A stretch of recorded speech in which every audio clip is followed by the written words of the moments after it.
ഞങ്ങൾ യൂബർ, റാപ്പിഡോ, ഓല പോലെയുള്ള പ്ലാറ്റ്ഫോമുകളെ ബഹിഷ്കരിച്ചുകൊണ്ടായിരുന്നു അന്ന് ആ സമരം നടത്തിയത്. അതിനുശേഷം ആ സമരം കഴിഞ്ഞതിന് ശേഷം 10 ദിവസത്തിനകത്ത് ഞങ്ങളെ യൂബർ ചർച്ചയ്ക്ക് വിളിക്കുമെന്നാണ് പറഞ്ഞത്.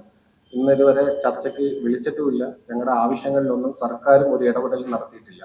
ഞങ്ങൾ ഇപ്പോഴും ആ അനീതിക്ക് പാത്രമായിക്കൊണ്ട് നിൽക്കുകയാണ് ചെയ്യുന്നത്.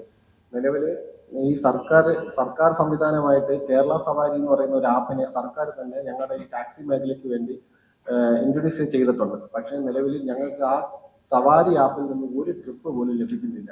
ഞങ്ങളുടെ കുറേ നാളത്തെ ആവശ്യമായിരുന്നു സർക്കാരിൻ്റെ തന്നെ ആപ്പായിരുന്ന കേരള സവാരി ഒന്ന് പുനർജീവിപ്പിക്കണമെന്നും അതിലൂടെ ഞങ്ങൾക്ക് കൃത്യമായ ഒരു വരുമാനം വരണമെന്നും. കാരണം മറ്റുള്ള കുത്തക മുതലാളി കമ്പനികളൊന്നും തന്നെ ഞങ്ങൾക്ക് കൃത്യമായ ഒരു വേതനം തരുന്നില്ല. കാരണം സർക്കാർ അംഗീകരിച്ചിട്ടുള്ള അഗ്രികൾച്ചർ പോളിസിക്കകത്ത് വരുന്ന ഒരു റേറ്റ് ഘടനയും ഈ ആപ്പുകളിൽ ഞങ്ങൾക്ക് കിട്ടുന്നില്ല. പക്ഷേ കേരള സവാരിയിൽ നിലവിൽ ആ റേറ്റ് ഉണ്ട്.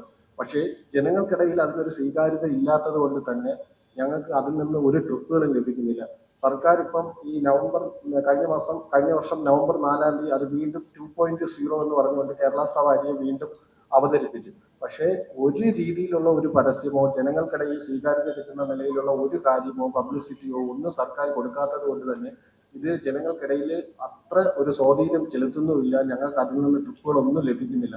സർക്കാരിന് മറ്റ് എല്ലാ പരസ്യങ്ങളും സർക്കാരിന്റെ സജീവമായ നേട്ടങ്ങളെല്ലാം കാണിക്കുക. ഇപ്പൊ നമുക്കറിയാലോ, മുക്കിലും മൂലയിലും ഫ്ലെക്സുകൾ വന്ന് കുമിഞ്ഞു കൂടിക്കൊണ്ടിരിക്കുകയാണ് സർക്കാരിന്റെ നേട്ടങ്ങളെ കുറിച്ച് പറയാൻ. പക്ഷേ അതിൽ നിന്നൊരു തുച്ഛമായ ഒരു ശതമാനമെങ്കിലും ഈ കേരള സവാരിയുടെ പരസ്യത്തിന് വേണ്ടി മുടക്കിയിട്ടുണ്ടെങ്കിൽ ഞങ്ങളെപ്പോലെ ഉപജീവന മാർഗം തേടി ഈ തെരുവിലേക്ക് ഇറങ്ങുന്ന ഈ ജനങ്ങൾക്ക് ഉപകാരപ്രദമായ രീതിയിലേക്ക് ജോലി ചെയ്യുന്ന ഈ ഞങ്ങൾക്കും കൂടി കുറച്ച് ഉപകാരം ഉണ്ടായത്. പക്ഷെ ഇത് നിലവിൽ ഒരു രീതിയിലും ഞങ്ങളെ സഹായിക്കാനോ ഞങ്ങളുമായിട്ട് സഹകരിക്കാനോ സർക്കാർ സംവിധാനങ്ങൾ കൊണ്ട് ഒന്നും കഴിയുന്നില്ല എന്നുള്ളതാണ് ഞങ്ങളുടെ പ്രധാന വിഷയമായിട്ട് വരുന്നത്.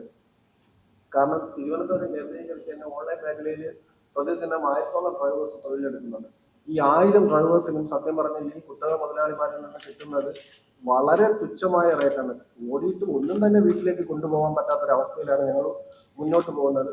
അപ്പോൾ ഞങ്ങളുടെ ആകെയുള്ള ഒരു പ്രതീക്ഷ എന്ന് പറയുന്നത് ഈ കേരള സവാരി ആയിരുന്നു. സർക്കാർ രണ്ടാമത് കൊണ്ടുവന്നപ്പോൾ ഞങ്ങളുടെ പ്രതീക്ഷ എന്ന് വെച്ചാൽ സർക്കാർ നിശ്ചയിച്ചിട്ടുള്ള റേറ്റ് ഘടന ഉള്ളത് കൊണ്ട് തന്നെ ഇത് മുഖാന്തരം നമുക്കൊരു മുന്നോട്ട് പോകുന്നതിന് ഒരു ഊർജം പകരുമെന്നാണ് വിചാരിച്ചത്. പക്ഷെ അതും തികച്ചും ഒരു നമ്മളെ നിരാശപ്പെടുത്തുന്ന രീതിയിലേക്ക് പോയി. കാരണം ഒരു രീതിയിലും ഞങ്ങൾക്ക് അതിൽ നിന്ന് ട്രിപ്പുകൾ ലഭിക്കുന്നില്ല. എന്തുകൊണ്ട് ട്രിപ്പ് ലഭിക്കുന്നില്ല എന്നുള്ള ചോദ്യത്തിന്റെ മെയിൻ പ്രശ്നം ഇത് സർക്കാർ ജസ്റ്റ് ഒരു നേട്ടമായിട്ട് പറയാൻ മാത്രമായിട്ട് ഒരു ഇനോഗ്രേഷൻ നടത്തിയെന്നേ ഉള്ളൂ. ഇതിനു വേണ്ടി ഒരു പരസ്യങ്ങളോ കാര്യങ്ങളോ ഒന്നും തന്നെ ചെയ്യുന്നില്ല. അത് ഇനിയെങ്കിലും സർക്കാർ ഈ ഒരു അവഗണന കേരള സവാരിയോട് കളഞ്ഞുകൊണ്ട് ഞങ്ങളുടെയും കൂടെ ആവശ്യമാണ്, ഡ്രൈവേഴ്സിന്റെയും കൂടെ ആവശ്യമാണ് എന്നത് ഉറച്ച് വിശ്വാസത്തിലെടുത്തുകൊണ്ട് ഞങ്ങൾക്ക് ഇതിനൊരു പരിഗണന കിട്ടണം. ഈ കേരള സവാരിക്ക് വേണ്ടിയുള്ള പരസ്യങ്ങളൊന്നും ചെയ്യണം. ഈ സർക്കാരിന്റെ ഞങ്ങളോടുള്ള ഈ അനീതി ഒന്ന് അവസാനിപ്പിക്കണമെന്നാണ് ഞങ്ങളുടെ അഭ്യർത്ഥന. ബാക്കി കാര്യങ്ങൾ പറയുന്നത് ഞങ്ങളുടെ സംഘടനയുടെ പ്രസിഡന്റ് പറയുന്നു. നമുക്കറിയാം, ഇടയ്ക്ക് തന്നെ ഗതാഗത മന്ത്രി തന്നെ പറഞ്ഞിരുന്നു ഈ യൂബർ, ഓല തുടങ്ങിയ ആപ്പുകൾ ബാൻഡ് ആണെന്നൊക്കെ പറഞ്ഞിരുന്നു. പക്ഷെ അത് തന്നെ നമ്മൾ ജോലി ചെയ്യാനായിട്ട് ഇറങ്ങുമ്പോഴത്തേക്കും പല സ്ഥലങ്ങളിലും വാഹനങ്ങൾ തടയുന്നു, അതുപോലുള്ള പ്രശ്നങ്ങൾ ഉണ്ടാവുകയാണ്. അപ്പൊ ഇപ്പൊ ഇതൊരു ബാൻഡ് ആണെന്നുണ്ടെങ്കിൽ ഇത് എന്തിനാണ് ഇത് ഓപ്പറേറ്റ് ചെയ്യാൻ അനുവദിക്കുന്നത്? സർക്കാരിന് തന്നെ അത് ബാൻ ചെയ്തുകൂടെ?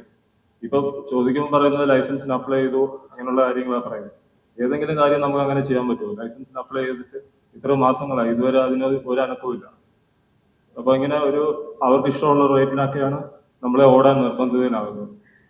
അതായത് ഗവൺമെന്റ് റേറ്റ് എന്ന് പറയുന്നത് 5 കിലോമീറ്ററിന് 200 രൂപയാണ് ടാക്സി ഫെയർ എന്ന് പറയുന്നത്. ഇപ്പൊ അവർ 143 വരെ താഴോട്ട് പോയിരിക്കുകയാണ്.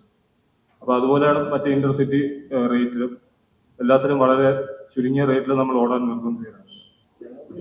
മുഖ്യമായിട്ട് മുന്നോട്ട് വയ്ക്കാനുള്ള സർക്കാരിന്റെ അടുത്ത് മുന്നോട്ട് വയ്ക്കാനുള്ള ഒരേ ഒരു ആവശ്യം ഇത് തന്നെയാണ്. കേരള സവാരി ആശ്രയിച്ച് വാഹനം ഓടാൻ ഞങ്ങൾ സന്നദ്ധരാണ്. പക്ഷെ സർക്കാർ മുന്നിലേക്ക് വരികയും ഇതിന് കൃത്യമായ രീതിയിൽ ഒരു പരസ്യം കൊടുത്തുകൊണ്ട് ജനങ്ങൾക്കിടയിൽ സ്വീകാര്യത കിട്ടുന്നെങ്കിൽ യൂബർ എന്ന ഈ മൾട്ടിനാഷണൽ കമ്പനിയോടൊക്കെ മത്സരിച്ച് നിൽക്കണമെന്നുണ്ടെങ്കിൽ അതിനനുസൃതമായി തന്നെ സർക്കാർ എന്തെങ്കിലുമൊക്കെ പരസ്യങ്ങൾ ചെയ്യണം. ഈ ഒരു അവഗണന പൂർണ്ണമായിട്ടും ഉപേക്ഷിച്ചുകൊണ്ട് ഞങ്ങൾക്ക് വേണ്ടി ഒരു നീതി നടപ്പിലാക്കണം എന്നുള്ളതാണ് ഞങ്ങളുടെ ആവശ്യം. അത് ഇപ്പം നിലവിൽ ഇത് തൊഴിൽ വകുപ്പിന് കീഴിൽ വരുന്ന ഒരു ആപ്പാണ് ഈ കേരള സവാരി എന്ന് പറയുന്നത്. അതുകൊണ്ട് തന്നെ ഗതാഗത വകുപ്പ് മന്ത്രി ഇടയ്ക്ക് ഒരു പ്രസ്താവന ഇറക്കിയിട്ടുണ്ടായിരുന്നു, ഈ ആപ്പിന് നിലവിൽ ലൈസൻസ് ഇല്ല, ഇത് പ്രവർത്തിക്കുന്നതിന് ട്രാൻസ്പോർട്ടിൽ നിന്ന് ലൈസൻസ് എടുത്തിട്ടില്ല എന്ന് പറഞ്ഞു.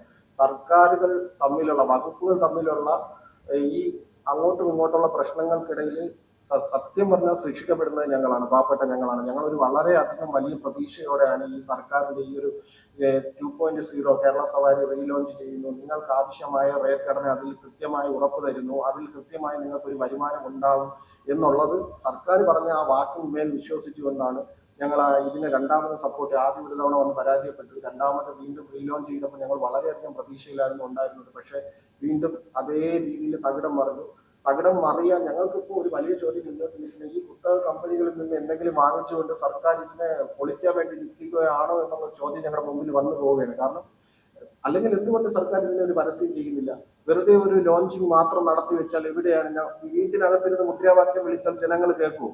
അതുപോലത്തെ ഒരു അവസ്ഥയാണ് ഈ കാണിച്ചു വെച്ചിരിക്കുന്നത്. കാരണം ഒരു ദിവസം രാവിലെ എല്ലാവരും വിളിച്ചു കൂട്ടുന്നു, സെക്രട്ടേറിയറ്റിന്റെ ഫ്രണ്ടിൽ വെച്ച് ഒരു ഇനോഗ്രേഷൻ നടത്തുന്നു, നാളെ തൊട്ട് നിങ്ങൾ ഓടിക്കുമെന്ന് പറയും. ഈ ആപ്പിനെ കുറിച്ച് ജനങ്ങൾക്കിടയിൽ ഒരു സ്വീകാര്യത ഉണ്ടാവണ്ടേ? എന്തുമാത്രം പരസ്യങ്ങളും കൊട്ടിഘോഷിച്ച വാർഷികാഘോഷങ്ങളും ഇവിടെ നടക്കുന്നു. ഞങ്ങൾ മനുഷ്യരായിട്ട് ഇവർ അംഗീകരിക്കുന്നില്ലെന്നുണ്ടെങ്കിൽ ഞങ്ങൾ തീരുമാനിച്ചിരിക്കുന്നതെന്ന് പറഞ്ഞാൽ ഈ മേഖലയിൽ തൊഴിലെടുക്കുന്ന ടാക്സി ഡ്രൈവേഴ്സ് ഈ വരുന്ന ഇലക്ഷൻ വോട്ട് ബഹിഷ്കരിക്കുക എന്നുള്ളതാണ്. ഞങ്ങളുടെ കുടുംബവും ഞങ്ങൾക്കറിയാവുന്നവരെ കൊണ്ട് വോട്ട് ബഹിഷ്കരിക്കുക എന്നുള്ളതാണ് ഞങ്ങൾ തീരുമാനിച്ചിരിക്കുന്നത്. അതിനും കടുത്ത ഇത് ഒരു രീതിയിലും ഞങ്ങളോട് സഹകരിക്കാൻ സർക്കാരിന് മനസ്സില്ല എന്നുണ്ടെങ്കിൽ അനിശ്ചിതകാല നിരാഹാര സമരത്തിന് സെക്രട്ടേറിയറ്റിലേക്ക് ഞങ്ങൾ എല്ലാവരും സന്നദ്ധരാവുകയാണ്. കാരണം ഞങ്ങളിപ്പോൾ ഒരു 3 ദിവസം ഒരാഴ്ചക്കുള്ളിൽ നടത്തിയ സമരം എന്തുമാത്രം ശക്തമായിരുന്നു, എന്തുമാത്രം പ്രതിനിധികൾ പങ്കെടുത്തു എന്ന് നിങ്ങൾ മനസ്സിലാക്കും. ഇതെല്ലാം ഞങ്ങളുടെ ആവശ്യങ്ങളാണ്. ഈ ആവശ്യങ്ങളിൽ ഒരു രീതിയിലും സർക്കാരിന്റെ ഒരു തിരിഞ്ഞുനോട്ടം ഇല്ല എന്നുള്ളത് ഞങ്ങളെ മാനസികമായി തളർത്തുകയാണ്. വീണ്ടും കോർപ്പറേറ്റ് കമ്പനികളുടെ കുത്തക മുതലാളിമാരുടെ ചൂഷണത്തിലേക്ക് ഞങ്ങളെ പറഞ്ഞു വിട്ടുകൊടുക്കുന്നതിന് സർക്കാരും കൂടെ മൗനസമ്മതം കൊടുക്കുകയാണ്. അതുപോലെ തന്നെ ഞങ്ങളുടെ പ്രധാനപ്പെട്ട ഒരു ആവശ്യം എന്ന് പറയുന്നത് ഗിഗ് വർക്കേഴ്സിന്, ഓൺലൈൻ മേഖലയിൽ തൊഴിലെടുക്കുന്ന എല്ലാവർക്കും വേണ്ടി സർക്കാർ ഒരു ലേബർ ബോർഡ് രൂപീകരിക്കണം. സർക്കാർ ഒരു ലേബർ ബോർഡ് രൂപീകരിക്കുകയും ആ ലേബർ ബോർഡിൽ സർക്കാർ തന്നെ ഈ കമ്പനികളുടെ പ്രതിനിധികളെ ഉൾപ്പെടുത്തുകയും അതേപോലെ തന്നെ ഈ തൊഴിലെടുക്കുന്ന തൊഴിൽ മേഖലയിലുള്ള തൊഴിലാളികളെയും ഇതിൽ ഉൾപ്പെടുത്തിക്കൊണ്ട് ഞങ്ങളുടെ ആവശ്യങ്ങൾ നേരിട്ട് പറയാൻ ഈ കമ്പനികളോട് പറയാൻ പറ്റുന്ന രീതിയിൽ ഒരു ലേബർ ബോർഡ് രൂപീകരിക്കുകയും അതിൽ ഞങ്ങൾക്ക് ആവശ്യമായ ക്ഷേമനിധി പദ്ധതികളും ഇൻഷുറൻസും ഒക്കെ ഉൾക്കൊള്ളിക്കണമെന്നുള്ളതാണ്. ഞങ്ങൾ പലതവണ മന്ത്രിമാരെ കണ്ട് ഈ നിവേദനങ്ങൾ കൊടുത്തു കഴിഞ്ഞു. പക്ഷേ ആരും ഞങ്ങളെ തിരിഞ്ഞു നോക്കുന്നില്ല. കാരണം അവഗണിക്കപ്പെട്ട ഒരു വിഭാഗമായി മാറുകയാണ് ഗിഗ് വർക്കേഴ്സ്. ഞങ്ങൾ സത്യം പറഞ്ഞാൽ ഈ കേരളത്തിൽ തൊഴിലെടുക്കുന്ന ഒരു വലിയൊരു ജനവിഭാഗം ഞങ്ങളുണ്ട്. അത് തിരിച്ചറിയാതെ പോകുന്നത് സർക്കാർ ഞങ്ങളോട് കാണിക്കുന്ന ഒരു കഷ്ടമാണ്. കാരണം അത്രമാത്രം പ്രാരാബ്ദങ്ങളിലൂടെ ഞങ്ങൾ കടന്നു പോവുകയാണ്. ഇപ്പൊ സാമ്പത്തികമായ കാരണം നിത്യേന രാവിലെ ഇറങ്ങി വാഹനം ഓടിയിട്ട് തിരിച്ച് വീട്ടിലേക്ക് ചെല്ലുമ്പോൾ പോക്കറ്റ് കാലിയാവുകയും വണ്ടിയുടെ മെയിൻ്റനൻസിനും ഇൻഷുറൻസിനും വീണ്ടും കയ്യിലിരിക്കുന്ന സ്വർണ്ണങ്ങൾ എടുത്ത് പണയം വെക്കേണ്ട ഒരു അവസ്ഥയിലേക്ക് ഞങ്ങൾ പോവുകയാണ്. സത്യം പറഞ്ഞാൽ ഇതൊക്കെ സർക്കാരിന്റെ അനാസ്ഥ കൊണ്ട് മാത്രം സംഭവിക്കുന്ന ഒരു പരിപാടിയാണ്. ഈ സർക്കാർ തന്നെ പറയുന്നു റാപ്പിഡോയ്ക്കും ഓലയ്ക്കും യൂബറിനൊന്നും ലൈസൻസ് ഇല്ല. ഇപ്പോൾ റാപ്പിഡോ ലൈസൻസ് എടുത്തെന്ന് പറയുന്നു. അതിന്റെ കൃത്യത എത്രമാത്രമാണെന്നുള്ളത് അറിയില്ല. പക്ഷെ ഈ ലൈസൻസ് ഇല്ലാത്തവയെ സർക്കാർ ഒന്നും ബഹിഷ്കരിക്കുകയോ അല്ലെങ്കിൽ മാറ്റി നിർത്തുകയോ ചെയ്യുന്നില്ല. സർക്കാർ മാറ്റി നിർത്തുന്നതും അവഗണിക്കുന്നതും സർക്കാർ തന്നെ തുടങ്ങി വെച്ച സംരംഭമായ കേരള സവാരിയാണ്. അത് എന്തുകൊണ്ടാണെന്ന് അറിയില്ല. ഞങ്ങൾ കേരള സവാരിക്ക് വാദിക്കുന്നത് വേറൊന്നും കൊണ്ടല്ല, ഞങ്ങൾക്ക് അതിൻ്റെ അകത്ത് റേറ്റ് ഉണ്ട് എന്നുള്ളത് കൊണ്ടാണ്. അതിന് മാന്യമായ റേറ്റ് തരുന്നുണ്ട്. കാരണം ഞങ്ങൾ ഒരു ഉദാഹരണം പറഞ്ഞാൽ 30 കിലോമീറ്റർ സഞ്ചരിക്കുന്ന യൂബർ ഞങ്ങൾക്ക് തരുന്നത് 700 രൂപ ഫെയറാണ്. കേരള സവാരിയുടെ ആപ്പിലുള്ളത് 1300 രൂപയാണ്. ഞങ്ങൾ ആരെ സപ്പോർട്ട് ചെയ്യും? കേരള സവാരിയെ സപ്പോർട്ട് ചെയ്യും. പക്ഷെ കേരള സവാരിയിൽ ഞങ്ങൾക്ക് ഒരു രീതിയിലും ട്രിപ്പ് കിട്ടുന്നില്ല.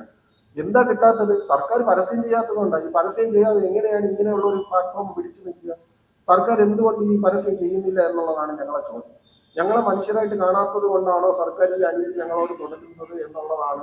കാരണം ഒരുപാട് പ്രാവശ്യം മന്ത്രിമാരുടെ ഓഫീസുകളിലും ട്രാൻസ്പോർട്ട് കമ്മീഷണറേറ്റിലും ഒക്കെ കയറി ഇറങ്ങി, തൊഴിൽ വകുപ്പിലും ഒക്കെ കയറി ഇറങ്ങിയാണ് ഇതിനെ ഒന്ന് പുനർജീവിച്ച് കൊണ്ടുവന്നത്. വീണ്ടും അതേ ഞങ്ങളെ പരിഹസിക്കാൻ വേണ്ടിയാണ് തുടങ്ങിയതെങ്കിൽ ഞങ്ങൾക്ക് അത് തുറന്നു പറഞ്ഞാൽ അത് മനസ്സിലാക്കി ഞങ്ങൾ ഈ കുത്തക മുതലാളികൾക്ക് അടിമകളാക്കി നിന്നുപോകാം. കാരണം വാഹനങ്ങൾ എടുത്തുപോയി. ഇപ്പൊ നട്ടല് വളച്ച് ജീവിക്കാനുള്ള ഒരു രീതിയിലാണ് പോകുന്നത്. ഓരോ സർക്കാരും പറയുന്നത് അന്തസ്സോടെ ജീവിക്കാനുള്ള ഒരു മേഖല തുറന്നു തരും. ഞങ്ങൾ പക്ഷെ നട്ടല് വളച്ച് ജീവിക്കാൻ വേണ്ടിയാണ് ഇപ്പൊ സർക്കാർ ഞങ്ങൾക്ക് വേണ്ടി തുറന്നു വെച്ചിരിക്കുന്നത്. ഈ കുത്തക മുതലാളിയുടെ കൂടെ നിന്ന് നട്ടല് വളച്ച് ജീവിക്കുക. കാരണം ഞങ്ങളുടെ ഒരു ആവശ്യം പോലും പറഞ്ഞിട്ടില്ല. ഞങ്ങൾക്ക് ഒരു കമ്പനിയുടെ ഓഫീസുകളില്ല, ഒരു പ്രതിനിധിയില്ല. ഇവരെയാണ് സർക്കാർ സപ്പോർട്ട് ചെയ്യുന്നത്. ഞങ്ങൾക്ക് ലേബർ കമ്മീഷനിലായിട്ട് പോയ കേരളസഭയുടെ കാര്യം പറയാം. പക്ഷെ കാര്യം മാത്രം പറയാൻ പറ്റുമെന്നുള്ളതേ ഉള്ളൂ. അവഗണനയും പുച്ഛവും പരിഹാസവും മാത്രമല്ലാതെ ഒരു രീതിയിലുള്ള ഒരു അനുകൂല നിലപാട് ഇതിന് സ്വീകരിക്കുന്നില്ല. ഇത് ഞങ്ങളുടെ ഒരു ആവശ്യമായിട്ട് കണ്ടുകൊണ്ട് സർക്കാരിൽ ഇതിൽ എന്തെങ്കിലും ഒരു തീരുമാനം എടുക്കണം. അല്ലെങ്കിൽ ഞങ്ങൾ ഈ പറഞ്ഞ തീരുമാനം തന്നെ ചെയ്യും. ഞങ്ങൾ ഈ വരുന്ന ഇലക്ഷൻ ബഹിഷ്കരിക്കും. ഞങ്ങളുടെ ഓൺലൈൻ മേഖലയിൽ തൊഴിലെടുക്കുന്ന ടാക്സി ഡ്രൈവേഴ്സ് കൃത്യമായി ഞങ്ങളുടെ കുടുംബം അടക്കമുള്ള വോട്ടുകൾ ഞങ്ങൾ ബഹിഷ്കരിക്കും. ഇല്ലെന്നുണ്ടെങ്കിൽ ഞങ്ങൾക്ക് തൊഴിൽ വകുപ്പിലാണല്ലോ, ഞങ്ങളുടെ നിലവിൽ തൊഴിൽ വകുപ്പിലാണ് ഞങ്ങൾക്ക് ഈ കേരള സവാരി വന്നിട്ടുള്ളത്.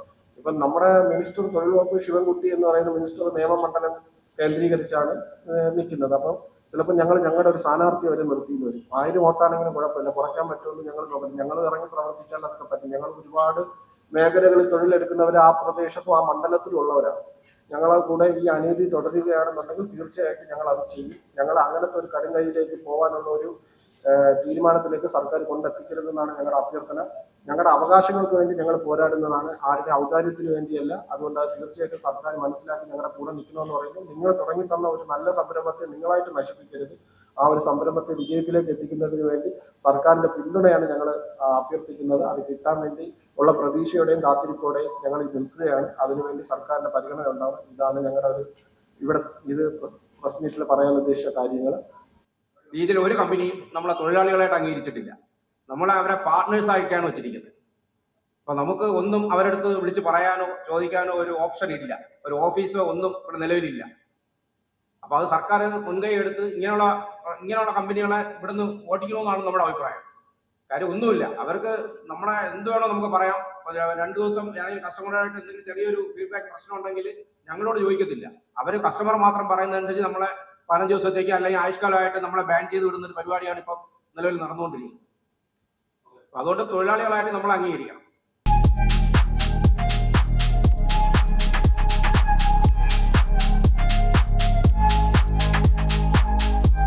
വാഗമൺ സ്പൈസസ്, വാഗമണിലെ എല്ലാ ഒറിജിനൽ പ്രോഡക്ട്സും തിരുവനന്തപുരത്ത് ഒരു കുടക്കീഴിൽ ജ്യോതിപുരം ഫുഡ് സേഫ്റ്റി ഓഫീസിന്റെ മുൻവശത്ത്.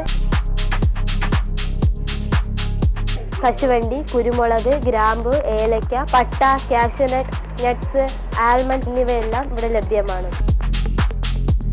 ഞങ്ങളുടെ സഹോദര സ്ഥാപനം Vagamon spices dry fruits and drinks വാഗമണിൽ ചോറ്റുപാറയിലും ഇപ്പോൾ ആരംഭിച്ചിരിക്കുന്നു.